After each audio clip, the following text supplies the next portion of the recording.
timnas Indonesia mendapatkan keuntungan besar di jeda internasional bulan Maret mendatang.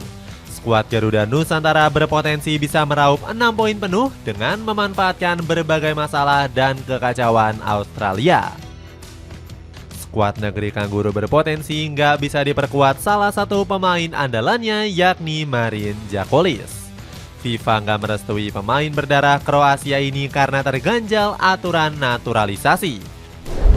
Cetak Gol coba merangkum kesempatan besar timnas Indonesia memenangkan laga kontra Australia sebagai berikut.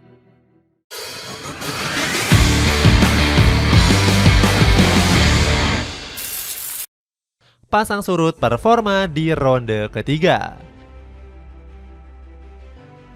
Timnas Australia menjalani performa pasang surut selama ronde ketiga berlangsung. Skuad negeri Kangguru dijegal negara-negara non-unggulan seperti Bahrain dan Indonesia. Alhasil Australia baru bisa meraih 1 kemenangan dari 6 laga yang dijalani.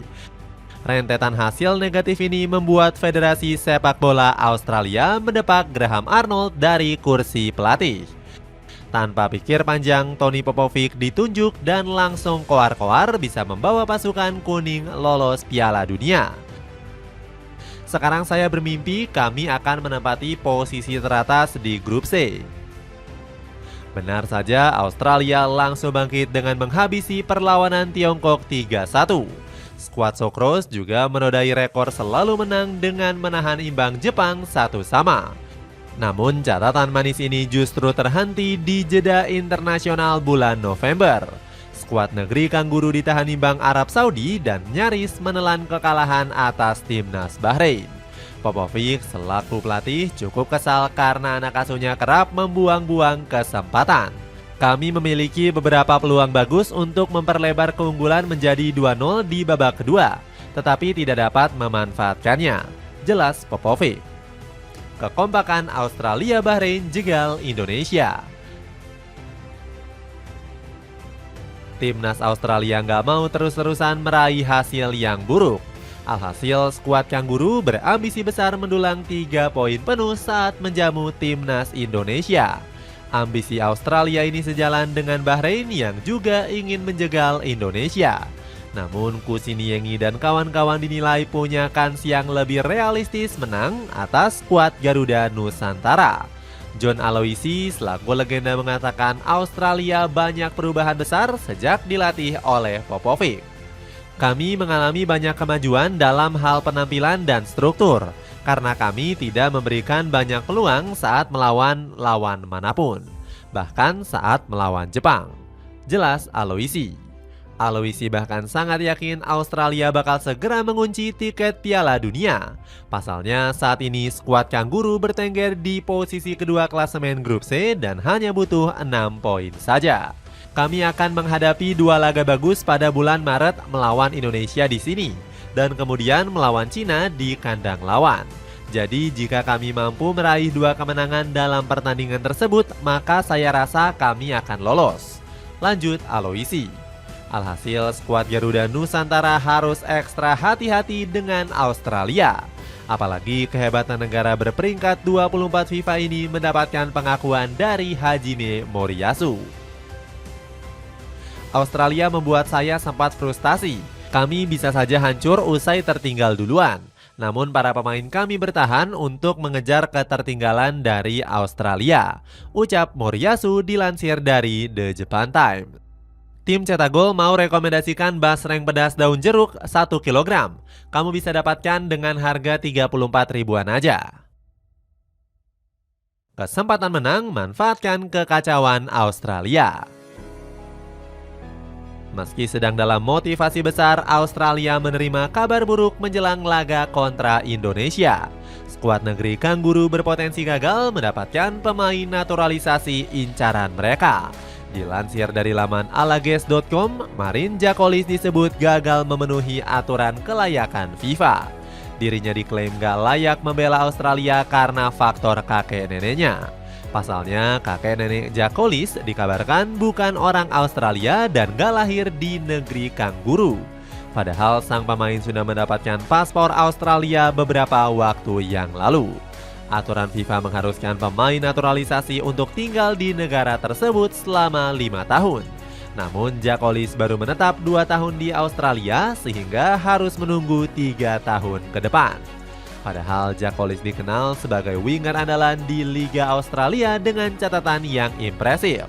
Dari 35 laga di musim lalu, pemain Kroasia ini mampu menorehkan 6 gol dan 14 assist. Kehadirannya sangat dibutuhkan Australia yang saat ini sedang seret gol di ronde ketiga. Absennya Jakolis tentu membuat peluang timnas Indonesia memberikan perlawanan sengit makin terbuka lebar. Laga ini menjadi ajang pembuktian taktik Sintayong yang sempat dikecam. Skuad Garuda Nusantara nggak perlu terlalu fokus merapatkan barisan pertahanan. Pasalnya, barisan pertahanan Indonesia sudah terbukti kokoh saat mencatatkan clean sheet di pertemuan pertama. Dengan begitu, Coach Shin disarankan bisa fokus menguatkan sektor penyerangan. Meskipun begitu, Indonesia tetap harus mewaspadai Australia yang bisa saja tampil mengejutkan. Apalagi sejak diasuh oleh Tony Popovic, skuad negeri Kangguru semakin sulit terkalahkan. Di samping itu juga, pelatih kelahiran Australia ini punya sentuhan taktik yang gak diduga-duga. Lini serang Indonesia yang semakin kuat. Di lain sisi, lini serang timnas Indonesia diprediksi akan semakin tajam. Ole Romeni dikabarkan siap debut pada laga kontra Australia di bulan Maret mendatang. Kalau semuanya lancar, Ole Romeni akan memperkuat timnas Indonesia bulan Maret 2025, ujar Erick Thohir. Kehadiran Ole Romeni diprediksi akan menjadi kepingan puzzle terakhir yang dimiliki Sintayong. Pasalnya, Coach Shin sudah lama mencari penyerang yang haus gol. Bagaimana tidak, materi penyerang andalan timnas Indonesia dianggap kurang tajam. Sebut saja Rafael Strijk yang gagal memanfaatkan peluang emas saat menghadapi Arab Saudi. Padahal pemain dari Brisbane Roar ini berhadapan langsung dengan kiper elang hijau. Momen yang sama juga dihadapi Ragnar Oratmangun pada laga kontra Jepang. Penyerang dari FCV Dender ini gagal memanfaatkan peluang emas saat berada di kotak penalti Samurai Biru.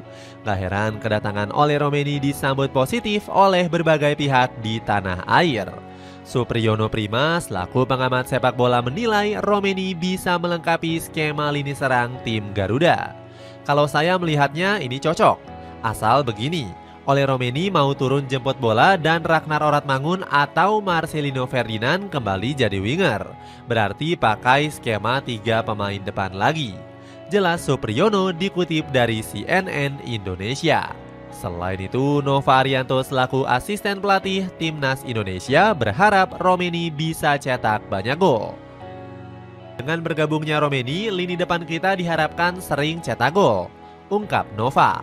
Ditambah lagi, bakat pemain kelahiran Nijmegen ini sempat memikat beberapa klub Eropa. Bologna, Juventus hingga Manchester City dikabarkan kepincut dengan talenta ex-pemain Nij tersebut. Sweater crewneck polos yang bisa menambah kegantengan kamu. Segera check out di link berikut ini. Dampak positif yang akan didapatkan. Kemenangan kontra Australia akan memberikan dampak positif bagi timnas Indonesia. Pasalnya, skuad Garuda berpeluang naik ke peringkat kedua dengan raihan 9 poin. Namun hal ini bisa terjadi jika Tiongkok, Bahrain, dan Arab Saudi gagal meraih kemenangan di 3 laga lainnya. Selain itu, kemenangan ini juga semakin memperbesar Indonesia lolos langsung ke Piala Dunia. Kesempatan tersebut semakin terbuka lebar jika Indonesia meraih kemenangan kontra Bahrain. Bahkan PSSI akan mengusahakan skuad Garuda tetap bermain di Gelora Bung Karno. Erick Thohir sudah meminta kepada AFC dan FIFA untuk merestui permintaannya.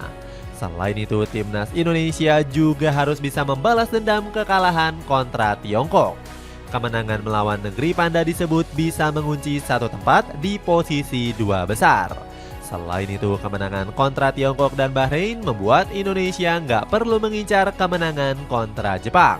Skuad Garuda dinilai hanya perlu mengincar hasil imbang di laga tersebut.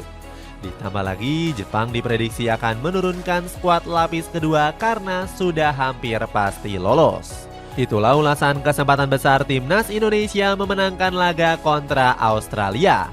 Bagaimana pendapatmu, akankah skuad Garuda mampu mengejutkan grup C dengan finish di posisi kedua? Coba tulis pendapatmu di kolom komentar di bawah ini.